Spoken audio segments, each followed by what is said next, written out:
putain, c'est parti!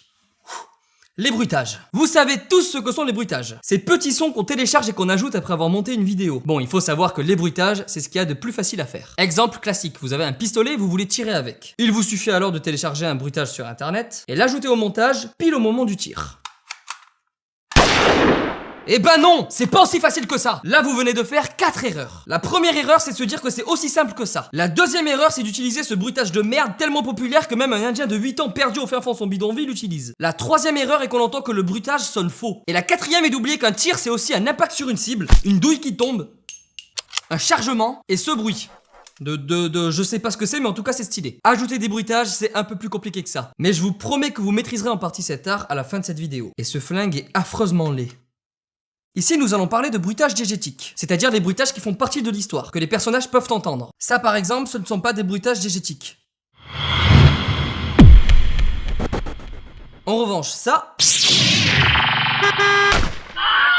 ce sont des bruitages diégétiques, qui font partie intégrante de l'histoire, et que les personnages sont censés entendre. Lorsque vous avez terminé le montage définitif de votre vidéo, c'est à ce moment-là que vous vous attaquez au bruitage. Dans un premier temps, vous devez analyser votre image avec précision, afin de repérer la moindre chose qui pourrait dégager un quelconque bruit. Faisons un petit exercice. Regardez attentivement cette petite scène et essayez de compter le nombre de bruitages que l'on peut ajouter. Faites-le vraiment, sinon vous allez vous faire chier pendant les 15 prochaines secondes. Allez, c'est parti.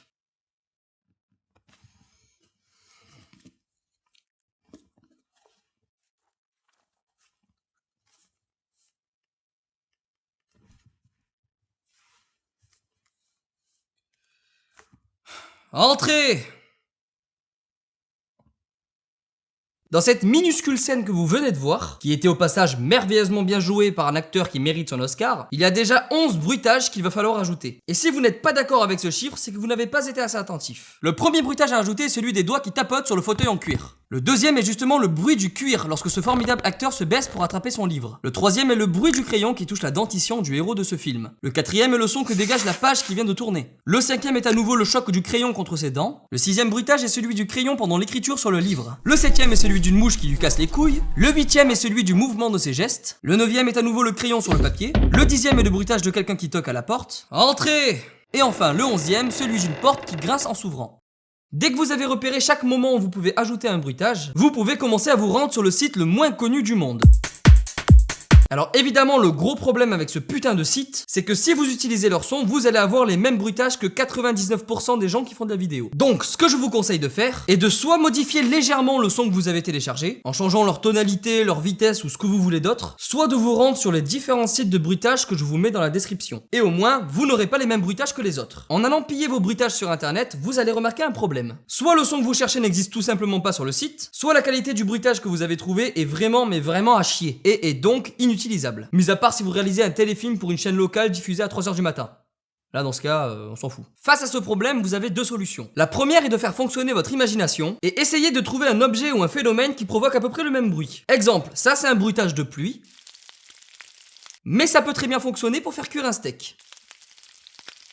Des exemples comme ça, il y en a des milliards. Mais j'ai vraiment pas que ça à foutre de vous faire une vidéo de 24 655 heures pour vous le prouver. Donc à vous de chercher. La deuxième solution, qui est la meilleure à mon sens, est d'aller enregistrer vous-même vos propres bruitages. Toujours en utilisant ce principe de prendre un bruit pour en représenter un autre. À part évidemment si vous pouvez directement enregistrer le bruit que vous cherchez. Mais si vous ne pouvez pas, il va vous falloir enregistrer autre chose qui y ressemble. Par exemple, vous vous souvenez du premier bruitage de cette vidéo.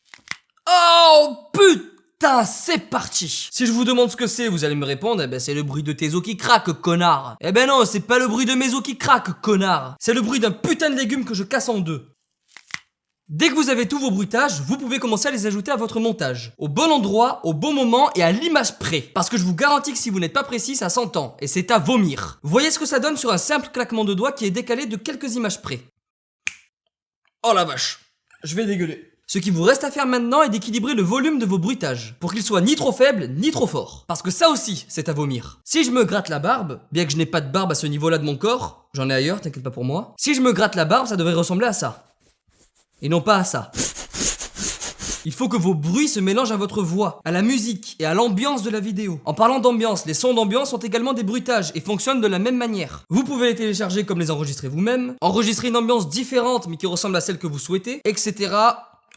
Pour finir, les bruitages permettent de faire croire à votre spectateur ce que vous voulez, même s'il ne le voit pas. Et c'est pourquoi qu'on a... Pour finir, les bruitages permettent de... Tu vas fermer ta gueule! Essayez d'être original avec les bruitages. Ne faites pas la même chose que tout le monde. Parce qu'on veut de la qualité, on veut du beau, on veut du propre.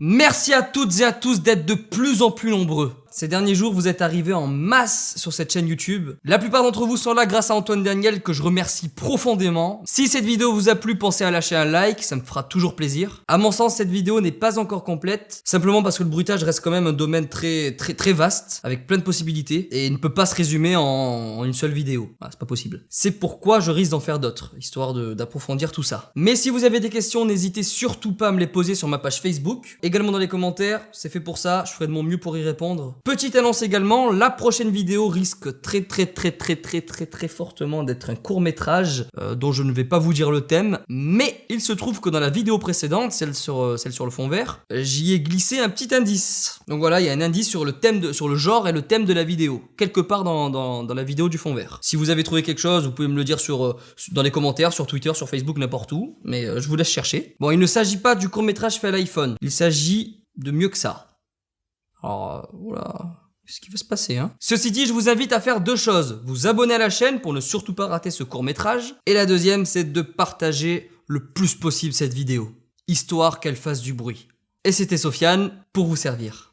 Comment utiliser convenablement un fond vert? Primo, il est très important de préciser qu'un fond vert doit avoir de la gueule dès le tournage. Faites en sorte de rendre votre bout de tissu aussi lisse que votre gland.